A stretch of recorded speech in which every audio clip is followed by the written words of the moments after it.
गुरुवार के दिन भगवान विष्णु के इस मंत्र का जाप 108 बार करना चाहिए।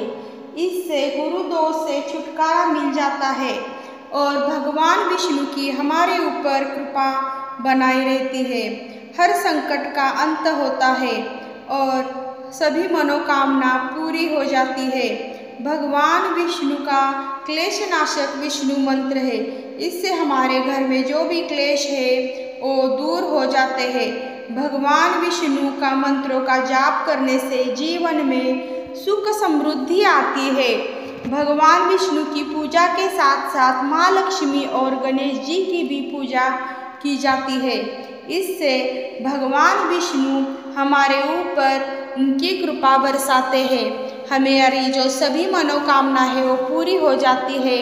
हमारे सभी संकट, दुख, क्लेश, परेशानियाँ वो खत्म हो जाती है। भगवान विष्णु वो सभी संकटें दूर करते हैं और भगवान विष्णु की हमारे ऊपर जो है कृपा बरसाते हैं। तो ऐसा कौन सा मंत्र है, आज हम जानेंगे भगवान विष्णु का ऐसा मंत्र जिससे सभी मनोकामना पूरी होगी और हमारे जो है घर में सुख समृद्धि आएगी। तो हमारे चैनल पे आने के लिए आप सभी का बहुत सारा धन्यवाद, आप सभी को बहुत सारा प्यार।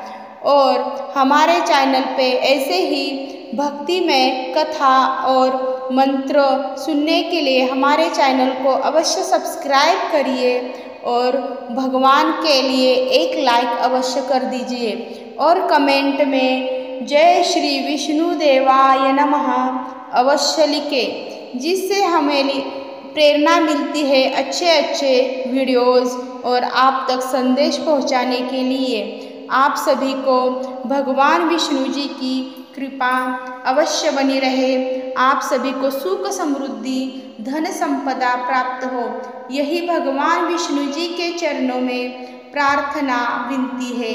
ओम विष्णु देवाय नमः।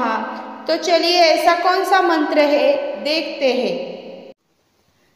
शांताकारं भुजंगशयनं पद्मनाभं सुरेशं।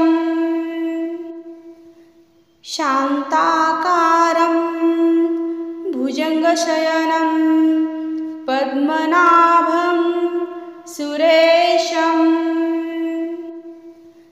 शांताकारं भुजंगशयनं पद्मनाभं सुरेशं।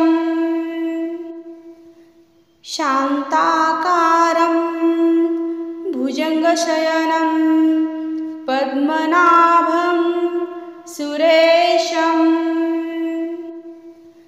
शांताकारं भुजंगशयनं पद्मनाभं सुरेशं। शांताकारं भुजंगशयनं पद्मनाभं सुरेशं। शांताकारं भुजंगशयनं पद्मनाभं सुरेशं। शांताकारं भुजंगशयनं पद्मनाभं सुरेशं। शांताकारं भुजंगशयनं पद्मनाभं सुरेशं। शांताकारं भुजंगशयनं पद्मनाभं सुरेशं। शांताकारं भुजंगशयनं पद्मनाभं सुरेशं। शांताकारं भुजंगशयनं पद्मनाभं सुरेशं।